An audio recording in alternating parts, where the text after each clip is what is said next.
Lo voy a filmar así de acá. No tiene ni comparación con los mates que tenemos de aquel lado. Sí, está abollado, exactamente. Mirá hasta el detalle que le miro a Alejandro, ¿eh? Vamos a saludar porque es un gustazo enorme que nos permite la radio y también el esfuerzo de los y las invitadas acá en Radio Nacional Esquel. Agradecerles que están aquí en el estudio, Alejandro Di Rosa también y Astrid Reichard, que está aquí en Radio Nacional. Gracias por venir. Gracias a vos por la invitación. Que vinieron de acá cerquita, ¿no? Sí, acá a la vuelta. A la vueltita. Sí, sí. ¿Cuántos kilómetros aproximadamente hay hasta Suecia? ¿20.000? Sí, más o menos. ¿De qué lugar específico de Suecia? Venimos de Kopparberg, se llama el pueblo donde vivimos, y está entre Estocolmo y Oslo. Si quieren mirar en el mapa, a la misma altura, pero en la mitad entre estas dos ciudades. ¿Y es un pueblo o estamos hablando de Pueblo de 4.000 habitantes. Ah, pueblo. Postalina. Pueblo. Y la comuna es muy grande, de muchos kilómetros cuadrados, así que pues, sí, la densidad demográfica en algunos sectores es de 6 personas por kilómetro cuadrado. Ah, no. Y nosotros somos 2, así que ahora hay 4 nomás. ¿Y cómo llegan a ese lugar en particular ahí? ¿Cómo llegan a ese lugar en particular? Bueno, fue muy loco, ¿no? Fue muy loco porque recuerdo el momento en que apareció esta posibilidad, que fue a las 3 de la madrugada, en la cama, Astrid me pega un codazo y me dice, mirá lo que encontré. En Facebook. En Facebook. Había encontrado una casa en el bosque, en Suecia, muy barata. Y bueno, nos decidimos dar el paso. Nosotros vivíamos en Alemania. Claro. Y decidimos volver a movernos, a pesar de que ya teníamos varias movidas anteriores, de Argentina a Alemania, de Alemania a Argentina. Y decidimos empezar una vida nueva. Nuestras hijas ya son son adultas, así que ya son independientes. ¿Están en Europa también? En Alemania. En Alemania. Sí. Ellas se quedaron en Alemania y nosotros, los viejitos, se fueron a emigrar a Suecia. ¡Qué grande! El pueblo está cerca de la laguna donde está la famosa foto pescando con lata, con latita. Está muy cerca. Ah, muy cerca. ¿Qué foto sí. es? Es una foto increíble, pescando con latita ahí en el muelle. Sí, Muy bueno. La cultura argentina en todas partes. La idea de conversar, obviamente, como siempre, nos gusta a los vecinos y vecinas de Esquel, que han pasado por Esquel, que han estado en Esquel y que se van, es tratar de que los lazos no se rompan, ¿no? Si bien estamos en contacto por X motivo por las redes sociales, cada vez que vienen ustedes está bueno conversar de lo que están haciendo. Pero hay un punto central hoy, un punto central, porque vino así, vio el mate que yo tengo acá y dijo Alejandro, sí, sacó así como de cherón, que me sacó unos mates acá, impresionante. Vamos a hablar de todo el fileteado. Acá tenés Messi.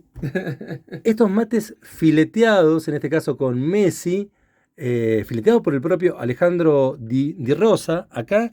Y voy a ver uno que dice los mantequeros, que va para Trevelin, ¿no? Sí.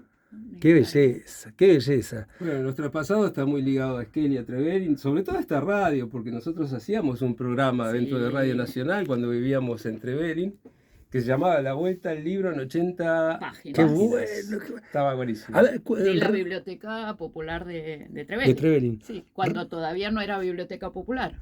Recuerden un poquito de esa historia del programa. ¿Con quiénes hacían? ¿Quiénes estaban vinculados? Bueno, había un grupo detrás con gente de Trevelin que, éramos todos amantes de la cultura, amantes de los libros y queríamos que la biblioteca llegue a todas las casas, que todos los chicos tengan acceso a la biblioteca. Y bueno, se nos ocurrió hacer el programa de radio y bueno, conseguir... Voy a nombrar algunos porque no nos vamos a acordar de todo, pero estaban Marcelo Rodríguez, Pablo Moduño, Pompa Igual, Sandra de Paul. Sandra de Paul, que ahora vive en Gales. Mirá. ¿Qué año aproximado era?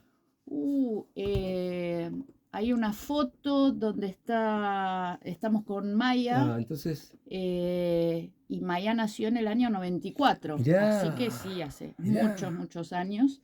Y bueno, una vez, y teníamos a veces invitados especiales. Una vez nos visitó Sonia Kreiselberg. Mirá, qué grande. Y, gente así era espectacular. Qué lindo. Contábamos un cuento, hacíamos unas adivinanzas o preguntas y los chicos podían contestar las preguntas y a la semana siguiente hacíamos el sorteo. No, A ver quién buenísimo. ganaba. Buenísimo. Y se sorteaban libros. Sí, Y, sí. hago un link con Europa, ¿no? También ahí. Ujú. ¿Hay costumbre de radio todavía? ¿Ya se mantiene una costumbre de Sí, radio sí, también? sí, totalmente. ¿Sí? Sí, sí, sí, sí. Es muy, muy Es importante un la medio de radio. comunicación Sí. muy importante también. Sí. Y el Facebook, en Suecia sobre todo, el Facebook es como el diario del pueblo. Se enterás de De las cosas que pasan dentro del pueblo a través de Facebook. Tal es así que una amiga nuestra que tiene cabras, se habían escapado las cabras y se enteró a través de Facebook. Uy, las cabras están en tal lugar. Salió corriendo a buscar las cabras. Qué grande, qué grande. El mensaje es al poblador. Ok, exactamente. Sí, tío. sí, ¿Tienen algunos algún mensaje apolado, algo parecido? así no, pero supongo que antes era así. Así, ¿no? Sí, sí, Ahora, sí. bueno, las redes te permiten otro tipo de... Pero igual la radio sigue siendo muy, muy Ujú. importante. Hay una radio principal que está en Estocolmo y después en cada ciudad más pequeña tiene su, digamos, Su emisora, su ahí, emisora. mirá. Y son muy, muy importantes, sí, sí. Mirá vos. No, sí, sí. La radio siempre va a quedar, pienso. Totalmente, Sí, sí. totalmente. Yo quiero ir de nuevo a estos laburos que tienen que ver con los filetes, ¿no? Alejandro Di Rosa ya había venido en un momento aquí a Esquel también, que venía con laburos de allá, que seguía haciendo laburos para allá, también para Buenos Aires y para diferentes lugares. Yo quiero hacer una pequeña retrospectiva, irme un poquito para el pasado, para que nos cuentes nuevamente cómo llegas al filete, de qué manera llegas al filete, Alejandro. ¿Puede ser? ¿Cómo no? Sí, yo llego al filete en realidad siendo mayor, por no decir adelantado en edad, porque yo empecé hace 15 años, tengo 60 ahora, 59, así que ya era grande. Y lo empecé estando en Alemania. Ujú. Creo que cuando uno está fuera del país empieza a valorar más la cultura nuestra y bueno, en un momento se presentó la oportunidad de hacer un filete para un restaurante argentino al que le hacíamos muchas cosas en madera en nuestra carpintería y me pidió que hiciera un filete, a pesar de que yo jamás había tenido algo que ver con pintura artística.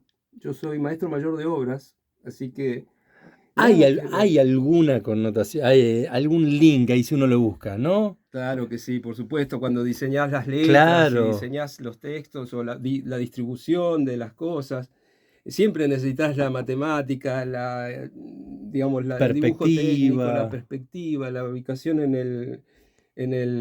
el espacio de las cosas, la Ujú. distribución. O sea, es lo que hablamos también con nuestras hijas, que no se preocupen si hoy hacen una cosa y mañana quieren hacer otra, porque la vida te va llevando por distintos caminos y aprendes digamos que el secreto es tratar de ser feliz con lo que uno hace. Bueno. Y si uno no es feliz con lo que está haciendo, es uno el que tiene que cambiar la situación, no te la va a cambiar ni el Estado ni nadie, ¿entendés? Entonces, bueno, ese fue siempre nuestro principio y por eso hemos ido tantas veces a Alemania o a Europa y hemos vuelto cuando no nos sentimos bien. Y no quiere decir que uno cometa errores, sino que es eso, es aprender de ser feliz, de tratar de estar contento con lo que uno está haciendo. En el andar también, En el ¿no? andar, En el claro. andar. Uno dice, bueno, tiene un primer encargo, lo puede solucionar en el momento, tratar de intentarlo. ¿De dónde empezaste a sacar las herramientas para decir, miraste en algún tutorial, alguien que te tiró? ¿Cómo fue lo Y primero? Porque no hoy es en tan día es fácil. mucho más fácil, pero hace 15 años vos escribías en internet filete porteño y te apareció el churrasco, cómo se corta el filete de merluza, pero no aparecía nada de filete porteño. Y bueno, yo había leído o había visto que existía un libro que era el Tratado del Filete Porteño, que lo escribió Alfredo Genovese, y donde se explicaba un poco cómo era la técnica, la historia, porque en el filete es importante absorber el proceso que tuvo el filete, desde que comenzó hasta el momento actual. Entonces empecé a investigar un poco más, en base a ese libro empecé a aplicar la técnica, que no es fácil. Discúlpame, Ale, te pregunto, Sí. ¿cuál es el origen del filete en sí? ¿Tiene un origen en particular? ¿Se conoce? Sí. Bueno, empezó en los carros tirados a caballo en Buenos Aires, en el lugar del Abasto, Caminito, y comenzó en los carros. Después se prohibió la tracción de sangre en Buenos Aires. Ujú. Y los fileteadores que ya trabajaban en las carrocerías, en las fábricas de las carrocerías, estaban ya ahí y esas carrocerías que dejaron de fabricar los carros empezaron a fabricar los camiones, las carrocerías de los camiones, y de los colectivos. Que ahí es la imagen que nos viene enseguida, ¿no? La de los colectivos. El colectivo. El colectivo fue un paso muy importante para el filete, pero tuvo que modificarse para pasar, porque en los carros eran los cuadros que tenían los carros, entonces el filete porteño era algo que se repetía en cada cuadro. El fileteador hacía una lámina, un diseño de lo que quería hacer, y como se repetía, lo que hacía era dibujarlo en papel, lo perforaba con una aguja, y ese mismo papel se traspasaba con tiza en polvo, con una muñeca se llama, se traspasaba eso en cada cuadro y se repetía el dibujo. En el colectivo pasó a ser diferente, porque la superficie era una superficie muy larga, empezaron a haber líneas más alargadas, que se llaman llaves, y líneas de separación de colores, y bueno, y ahí fue un traspaso importante para el filete. El filete tuvo muchos puntos en el que casi desaparece. Una fue el traspaso del carro, donde se prohibió el carro. La otra fue en los colectivos, cuando se filetearon todos los colectivos, que era hermoso ver los colectivos fileteados. Y en el 75, 76 salió una ordenanza donde se prohibió el filete porteño en el colectivo. ¿Por qué se prohíbe una? Perdón, te tiro una data que no había. ¿Qué fecha me dijiste? 76. Bueno, podemos, ya está. Ya. No hace falta que. Dice un poco, ¿no? Claro. Listo. Dice un Todo poco lo que de sea la situación. cultura nacional y Popular. eso popular no. Con decir la bien. fecha 1976 ya te diste cuenta por qué la prohibieron. Claro, y fue eso, porque en realidad la ordenanza dice porque distraía el tráfico y que se podían provocar accidentes porque la gente quería ver, el que manejaba quería ver el filete. Casi capuzotiano, te diría. Mentira total, porque después pasó del colectivo, donde casi desaparece, los fileteadores se encontraban que no tenían más laburo, y primero se fueron a la provincia, porque en Buenos Aires se había prohibido en la capital. Solo la capital. Entonces los fileteadores se desplazaron a la provincia y se empezó a ampliar un poquito más lo de los fileteados. Y después, bueno, encontraron que había muchos lugares, porque es una pintura muy llamativa, muy colorida, muy para hacer propaganda. Y empezaron a pintarse las vidrieras de los restaurantes, de los bares en Buenos Aires, ¿no? Ahí traspasó a otro soporte. Por eso es una pintura que se ha tenido que amoldar a distintas situaciones y hoy en día se sigue desarrollando. Totalmente. Hoy en día se pinta de todo. Bueno, voy particularmente a tu caso, bueno, acá tenemos mates.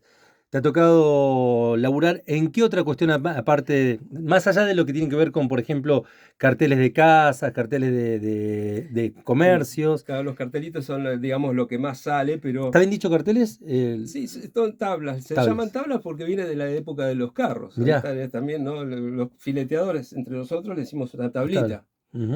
Cuando hablamos con un cliente, a lo mejor decimos una chapa o un cuadro, lo que sea, pero entre los fileteadores son una tablita.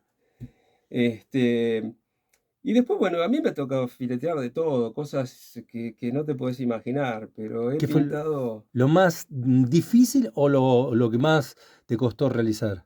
Te diría que lo más difícil es lo que más hago, es eso. Mirá.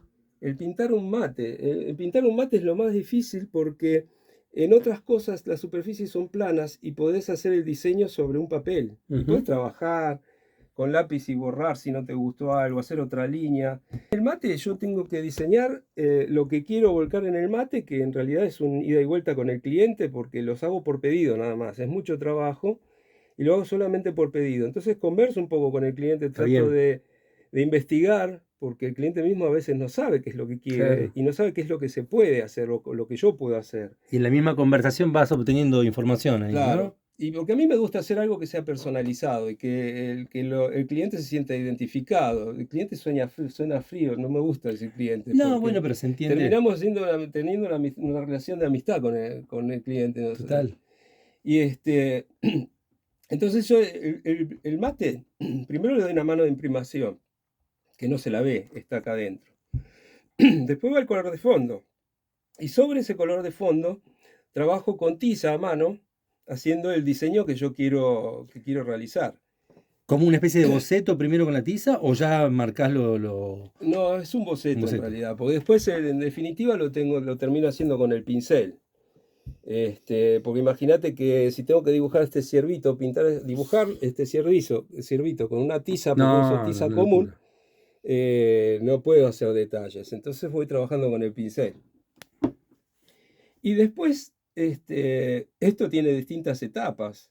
Para hacer las letras, nada más ponerle, hay que hacer la letra, que es este color clarito, el cuerpo de la letra, que es ese color celeste, la sombra del cuerpo, que es este color más oscuro, las luces, los reflejos, arriba, abajo. Es un trabajo de mucho, mucho detalle. Por eso te digo que es una de las cosas más difíciles de hacer y que muchos fileteadores le escapan. Y aparte por el plano que tiene, ¿no? Que es curvo, mucho más difícil. Pero después me ha tocado trabajar distintas cosas. Yo he pintado vidrieras de restaurantes en Milán, en Madrid, en Alemania, en Pforzheim, en todos lados. En Suecia, en nuestro pueblo, ya hay muchos carteles. ¡Qué bueno! A mí me encanta. ¡Qué bueno! Pero hay una casa histórica porque nació una persona muy importante dentro de Suecia, que fue una mujer que defendió los derechos del trabajador. Ahí, a ver si te acordás qué año. Kata Dahlström. A principios del siglo XX, o sea, en 1900, 1910, fue una de 4 o 5 mujeres que lograron la base para todo lo que sea el sufragio femenino, la igualdad de género, bueno, un montón de cosas y de hecho participó también de la política. Fue diputada también. Mirá que nació ahí en ese pueblo. Y nació en ese pueblo y vivió muchos años ahí. Y es, bueno, una figura muy, muy conocida dentro de toda Suecia, ¿no? Mirá vos, qué bueno. Y a pocas cuadras de nuestra casa. Sí. Y me encargaron el cartel para poner delante de la puerta de la casa, ¿no? Donde hice también un retrato de ella. Que esa es otra cosa, ¿no? Que es importante decirla. El fileteador siempre no fue tratado como un artista. Siempre se lo trataba al arte del filete como algo popular y que no tenía... De arte menor lo trataban, ¿no? Bajándose. Y no es así. Totalmente. Porque el fileteador, ahora te empiezo a contar lo que tiene que saber, y es impresionante, porque el artista que pinta un cuadro tiene que trabajar sobre tela, puede trabajar con acuarelas, con óleos o con pintura acrílica. Se acabó. El fileteador tiene que saber de pinturas, porque tiene que trabajar con esmaltes sintéticos, tiene que trabajar con óleos, también trabaja. Tiene que saber trabajar con cada pintura en distintas superficies, porque tenés que trabajar sobre el vidrio cuando tenés que pintar una vidriera, sobre una chapa, sobre una pared que es rugosa, sobre persianas, se filetean las persianas de los locales. A veces te piden un paisaje, a veces te piden un retrato. Tenés que saber de profundidades, porque siempre está en el filete, está muy presente el efecto 3D que uno trata de conseguir. Es infinito las posibilidades y nunca termina uno de aprender. Se está aprendiendo totalmente, y todos los fileteadores que yo conozco, inclusive conozco gente que filetea que ya tienen más de 80 años y siempre están diciendo que están aprendiendo. Claro, claro. No terminan de aprender. Hay como una especie de fraternidad o hermandad global de fileteros. Sí, ¿Fileteros sí. ¿Está bien dicho? Sí, fileteros o fileteadores. Fileteadores, perdón. Cualquiera, no, están las dos, digamos, aceptadas dentro de nosotros, de nuestro léxico. Ahí, Lito, creo que tenemos retorno acá, ¿no? A ver. No van a escuchar, que pasarle auriculares. Ah, ok, vamos a ver, ahí tenés, mirá, Astrid, tenés. ¿No hay auriculares en la mesa? Acá se escucha, acá se escucha. Te escucho. Bueno, todos los días aprendemos algo acá en Aristocracia. Está buenísima la charla. Porque cuando me dijeron fileteadores, a mí dicen fileteadores y me acuerdo del pescador, el que te vende pescado, ¿viste? Che, fileteado, ¿es eso o no? Seguramente el argentino común, paisano acá, se nos viene a eso. En principio, la diferencia, es decir, cuando vos fileteás una pared, ¿qué diferencia hay del otro? El que hace la pintura, el que pinta la pared, el que hace un dibujo, también de pintura. ¿Cuál es la diferencia? No, eso está fileteado, lo otro es otra cosa. Bueno, es buena pregunta también. El filete es una técnica y es un estilo de pintura. Son dos cosas. Y es tan particular que la UNESCO en el 2015 la declaró Patrimonio de la Humanidad. El filete porteño, aunque muchos argentinos no lo conocen, es Patrimonio de la Humanidad, declarado por la UNESCO, ¿no? Y la Argentina tiene 3 patrimonios culturales inmateriales de la humanidad, que son el tango, el filete porteño y ahora hace poco salió el chamamé. Pero es muy, muy importante y a veces me da hasta bronca cuando los argentinos no saben lo que es el filete. Por eso digamos que el filete me ha dado tanto y yo hoy en día vivo del filete que trato de devolverle al filete lo que me da y doy charlas que son charlas gratuitas. Yo le he dado, cuando estuve hace 4 años acá, le he dado en el Melipal una charla explicando lo que es la técnica y lo que es el estilo del filete porteño. Pero hay figuras que se repiten dentro del filete porteño, clásicas. Después uno va agregando cosas, pero las hojas de acanto estilizadas, los cuernos de la abundancia, los dragones, que son figuras imaginarias, ¿no? Cada fileteador dibuja un dragón a su estilo. Las aves, las flores, hay figuras muy típicas que se van repitiendo y digamos que la cuestión es en el diseño tratar de ubicar esas figuras para que no sea algo repetitivo. Qué bueno. Es algo difícil. En la composición, conseguir que cada pintura sea diferente y prácticamente son las mismas figuras que se repiten pero en distinta ubicación y con distinto movimiento. Y yo al principio fue todo un proceso para mí aprender a diseñar cosas en filete porteño. Porque yo, al estar lejos de la Argentina, yo lo aprendí esto estando en Alemania, me faltaba digamos, lo que está detrás del filete porteño para poder diseñar un filete porteño. Y yo había aprendido a realizar todas estas figuras que te estoy contando y las hacía casi perfectas, pero yo sentía que me faltaba algo, ¿no? En la composición no era un filete porteño lo que yo pintaba. Y a lo largo de charlas con otros colegas, porque vuelvo a lo que decía Caraverita acá, que fue importante para mí esa comunidad que había dentro de los fileteadores, porque me abrieron las puertas y me enseñaron a pensar con las características del filete porteño. A través de las redes, a través del WhatsApp, a través del Facebook, del Instagram, empecé a tener contacto con los otros fileteadores, que son los que viven en Buenos Aires, y ellos me fueron dando instrucciones en base a mis diseños. Yo decía, bueno, para mí no es esto que dibujé un filete porteño. ¿Por qué? ¿Qué es lo que me falta que no me cierra con el filete porteño?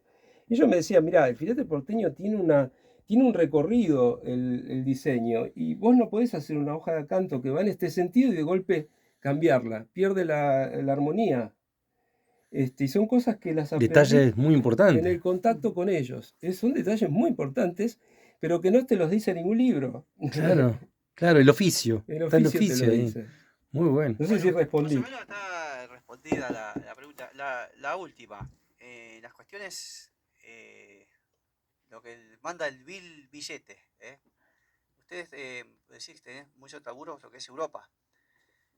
¿Cómo te amoldás a la economía argentina? Porque seguramente tus trabajos en Europa tienen un valor y acá, viste que estamos muy lejos de lo que es el dólar, ¿no? Si algún vecino de acá, de Esquel, de Trevelin, te quiere pedir algo, un trabajo, ¿vos te amoldás a eso o tenés una impronta ya fija en dólares por él tu trabajo? Que obviamente es personalizado y lo vale, ¿no? Claro, también interesante porque, bueno, nosotros vivimos en Suecia, donde tenemos nuestros costos, y yo me tengo que amoldar esos costos, porque yo vivo ahí y si tengo que comprar la pintura, tengo que comprarla a los valores de allá y todo, ¿no? O sea, mi mercado, digamos, donde yo trabajo es el mercado internacional, Estados Unidos, Europa, todo el mundo, porque he mandado obras a todas partes. Y son pocas las obras que hago para Argentina, salvo cuando vengo para acá y trato de amoldar un poco. Yo entiendo la situación del argentino, así que trato de amoldar los precios, bajarlos un poco, pero igual yo sé que estoy por arriba de los fileteadores que viven acá.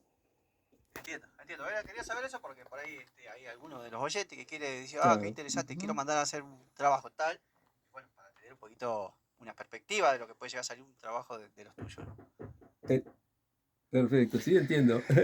Estamos ya llegando al final de la charla. Yo de corazón te digo, y les digo en este caso, que el esfuerzo de haber venido hasta acá, pero quiero ir a lo que pasa, ¿no? Yo voy a nombrar a una de las personas que está tomando mate con los filetes de Alejandro Di Rosa, que es un tal Santaolalla que creo que está empezando con la música, está dando los primeros pasos con la música y la música de películas también ahora, creo que algo está haciendo. ¿Cómo llegás a Santaolalla con un mate?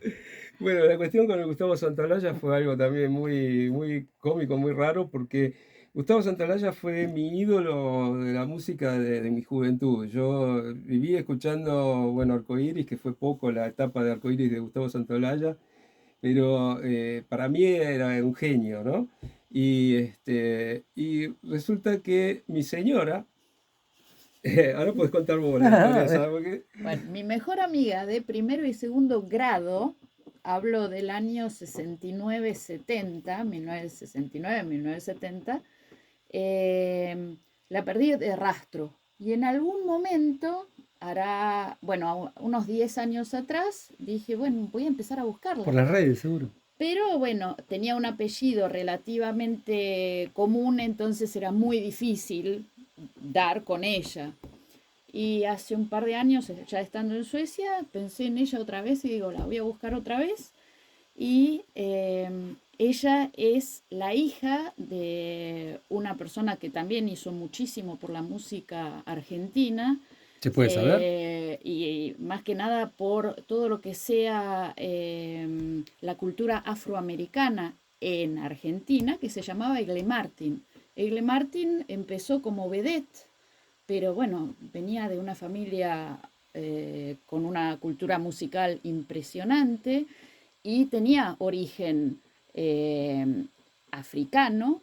Entonces, bueno, empezó a estudiar la música y el candombe y la música en Uruguay y todo. Y bueno, ella era la madre. De hecho, tenía muchísimos amigos, bueno, muy conocidos, actores, directores y todo. Y me acuerdo que los cumpleaños de mi amiga los organizaba Pipo Pescador. Muy loco, muy loco. Pero bueno, después de 1970 nunca más la vi.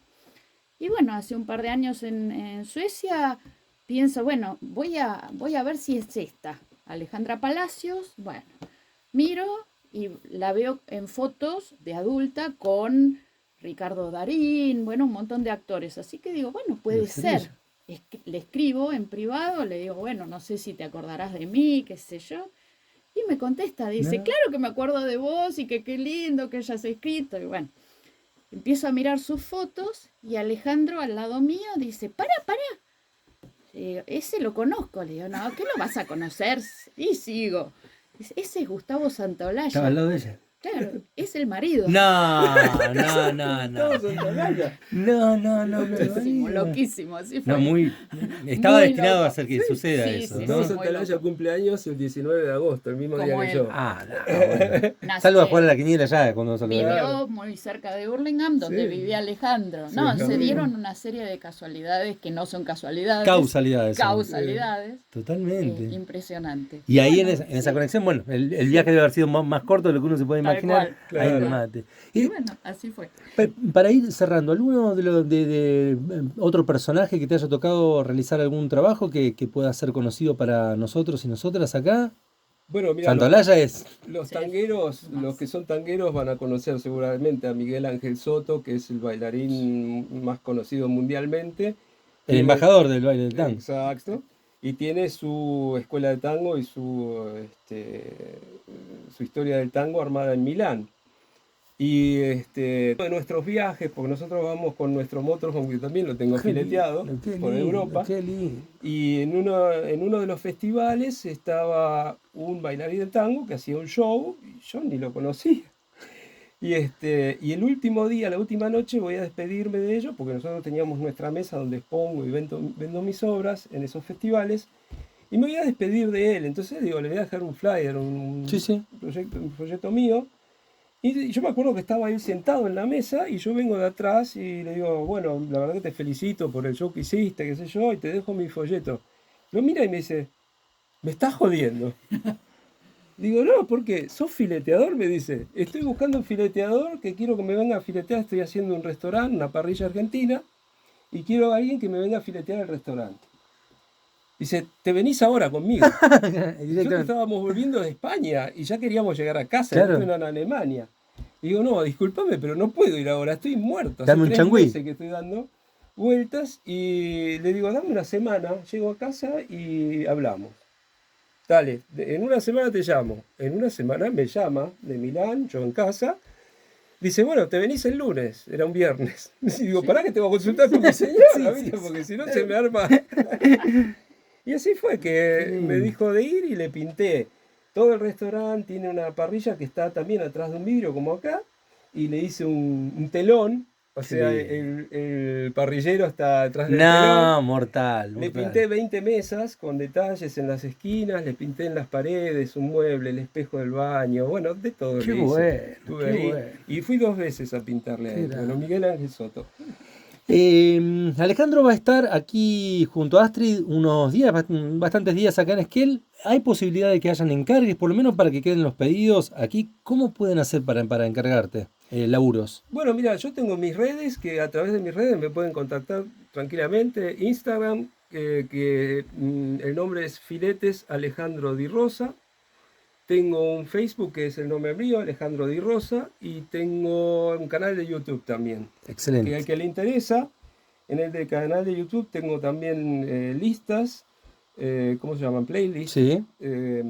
donde pueden entrar a distintas partes. El que le interesa la historia del filete, cuento la historia del filete, tengo algunos tutoriales al que le interesa pintar, y tengo los mates, tengo una lista de mates, entonces pueden ir viendo los distintos productos que voy haciendo.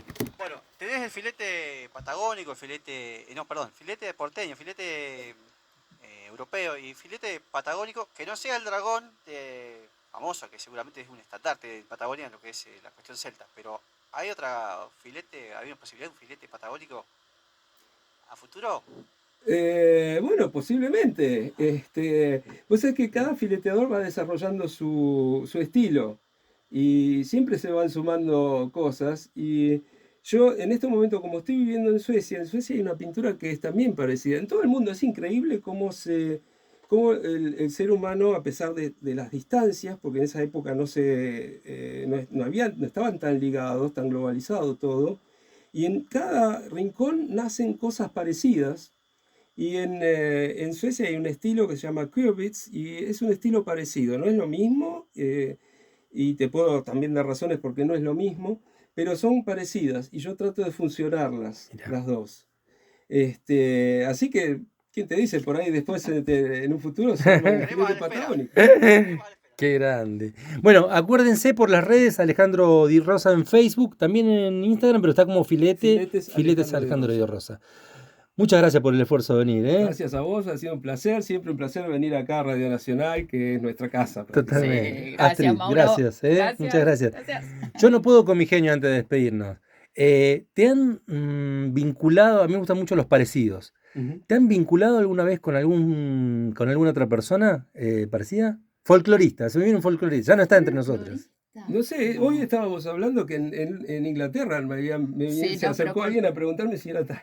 Sí, si era un cantante o algo, pero no sabíamos ni quién era. ¿Se te viene? Raúl Carnota. Ah, mirá vos. Raúl Carnota. Muy parecido a Raúl Carnota, ¿eh? No, me voy a buscar. Gracias nuevamente, Gracias nuevamente. Y lo mejor de lo mejor por el laburo y la alegría que le ponen ustedes al laburo, Muchas gracias.